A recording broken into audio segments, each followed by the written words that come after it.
경매수골 현미경의 치호입니다. 네, 감정수사입니다. 오늘도 현장 전문가인 감정술사를 모시고 공장 경매에 대한 이야기를 한번 해보려고 합니다. 공장 경매? 어떻게 접근하는 게 제일 좋은가요? 일단 공장 경매는 이렇게 초보자들이 봤을 때는 굉장히 어렵다고 생각하세요.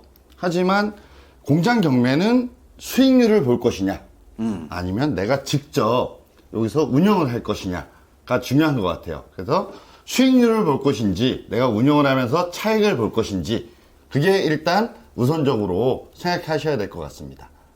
그렇다고 하더라도 초보자 입장에서 내가 공장 경매를 한다라고 하면 자금이 우선인 건지 아니면 내가 공장 경매에 대한 관심을 가졌다고 해서 돈만 가지고 되는 일은 아니라고 생각하는 건지 기준을 좀 한번 명확하게 정해주세요. 맞습니다. 우선은 수익률로 보신다면 자금만 있어도 충분히 그 자금에 맞는 공장을 찾을 수 있어요. 돈이 많으면 뭐 수도권에 가까운 큰 공장을 할 수도 있겠죠. 하지만 처음 시작할 때는 좀 눈을 낮추셔서 좀 지방에 있는 소규모 공장을 하시는 게 제일 좋다고 봅니다. 그래서 비록 취하를 되긴 했지만 네. 조그마한 공장을 가지고 왔는데 네. 이 공장으로 예를 한번 들어주세요. 네, 알겠습니다. 자, 이 공장을 한번 보겠습니다.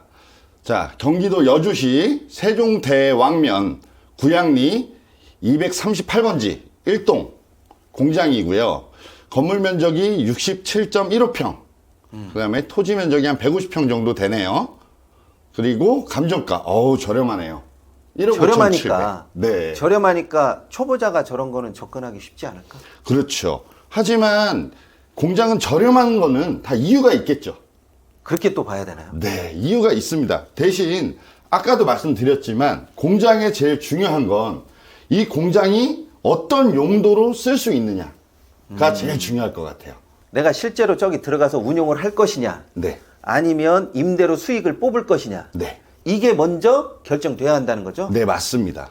우리가 임대 수익을 원한다면 조금 입지 조건이 괜찮은 누구나 선호할 수 있는 그런 공장을 가셔야 월 임대료가 많이 나오겠죠. 하지만 좀 외곽 지역의 공장으로 가면 그만큼 활용도가 적어요. 그렇다는 건 임대를 놓기가 힘들다는 거죠.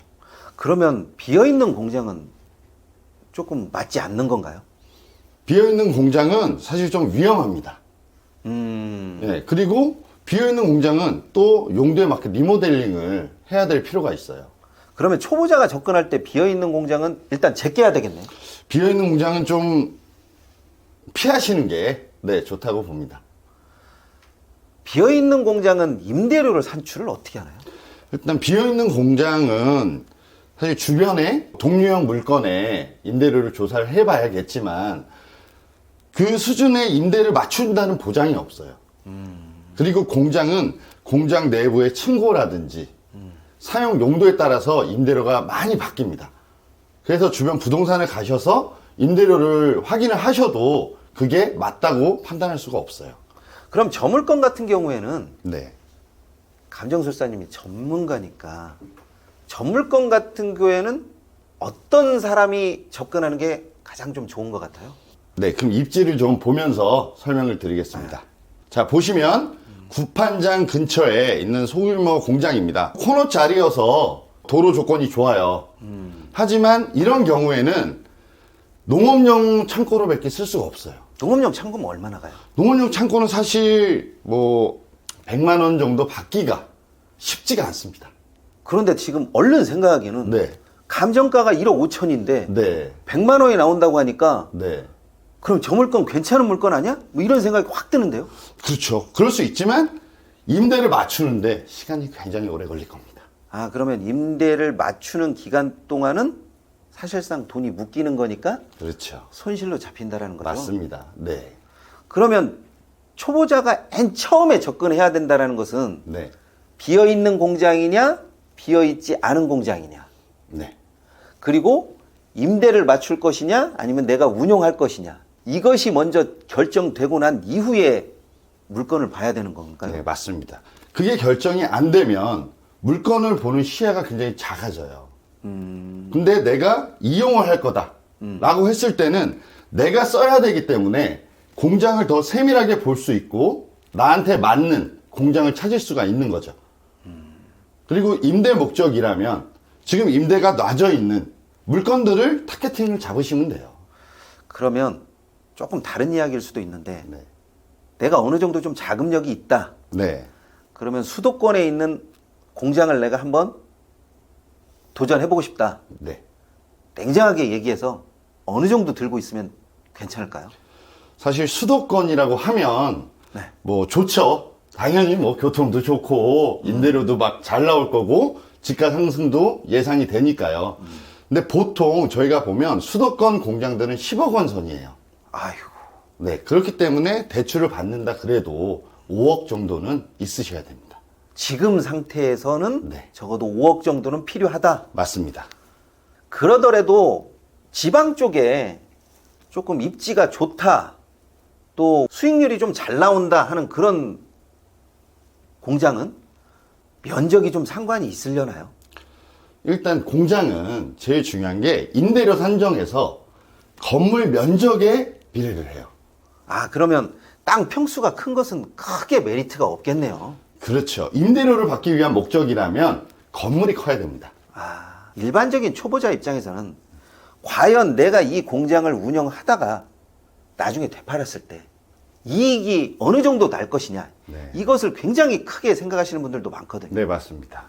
네. 그러면 이제까지 경험이 많으시니까 공장 경매에 대한 것을 쭉 봤을 때 내가 임대 수익을 맞췄을 때 기대 수익이 높은 것인지 아니면 내가 실제로 운영하다가 넘겼을 때 수익이 높은 것인지 어떤 게 더 나은 것 같아요? 우선은 자, 임대를 맞춰놓은 공장 같은 경우에는 당연히 수익률로 보셔야 되잖아요. 네. 그러면 보통 우리가 서울에 있는 상가라든지 보통은 3% 봅니다. 3%. 네. 공장은 10% 미만은 잘 안 봐요. 아, 네. 그렇기 때문에 방금 이 물건 같은 경우에도 1억 5천에 매입을 해서 1억 5천 7백이었죠. 네. 1억 5천 7백에 매입해서 100만 원을 받는다. 수익률이 엄청나죠. 그렇죠. 네. 쏠깃한데요. 맞습니다. 그렇기 때문에 얘는 내가 100만 원의 임대료만 맞춰 놓는다면 바로 2배의 수익을 낼 수 있겠죠. 대신 임대 수익을 목적으로 한 사람한테 매도를 해야 된다는 거예요. 근데 내가 직접 사용하는 것들은 더 이쁘게 관리를 하겠죠. 내가 직접 쓰니까. 그렇죠. 네. 그러다 보니까 입주가 바로 돼요. 그렇다면 이 공장을 쓸 수 있는 사람한테 더 높은 가격에 바로 매도를 할 수가 있습니다. 그러면 처음 공장 경매를 접하는 사람들 같은 경우는 될 수 있으면 내가 쓸 것인지 아니면 임대 수익을 쓸 것인지 네. 이것도 중요하지만 다음 사람한테 얼마를 받고 넘기느냐 네. 이것도 미리 가늠해 봐야 될 요소인 것 같네요. 그렇죠. 굉장히 그게 사실 제일 중요하겠죠. 수익률로 바로 직결이 되기 때문에. 하지만 예측이잖아요.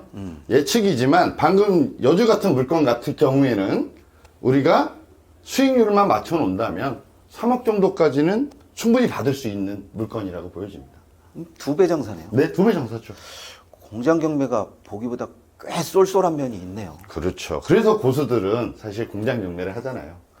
요즘에는 대부분 아파트나 빌라가 네. 경매로서의 크게 매력이 없다 보니까 네. 토지나 공장 경매 또 특수 경매 이런 쪽으로 많이 사람들이 몰리더라고요. 맞습니다. 이런 것들이 조금 어느 정도 잘 알려진 상황에서 들어가면 좋은데 모르는 상황에서 들어가다 보니까 손실이 난 사람들은 다시 일어나지 못할 정도로 손실이 나더라고요. 맞습니다. 그러니까 처음에 너무 공장 경매를 수익률만 보고 공부가 제대로 안 된 상태에서 남들이 공장 경매를 하니까 나도 해봐야지 하고 접근하시면 공장 경매는 위험 요소가 너무 많아요. 제가 봐도 위험 요소가 좀 많아요. 네, 그런 것들을 꼼꼼히 확인하셔서 입찰을 하셔야 되는데 그런 거를 확인할 수 있는 능력을 먼저 키우시는 거를 추천드리죠. 공장 경매도 그렇고 모든 경매가 다 그렇지만 네. 쓰임새나 활용도 그리고 내가 직접 사용해야 할 것이다 아니면 임대 수익을 얻을 것이다 이런 것은 미리 결정하고 전문가한테 가보는 것이 훨씬 더 도움이 많이 되는 것 같습니다. 자, 이번 시간에는 여기까지 하도록 하겠습니다. 감사합니다. 감사합니다.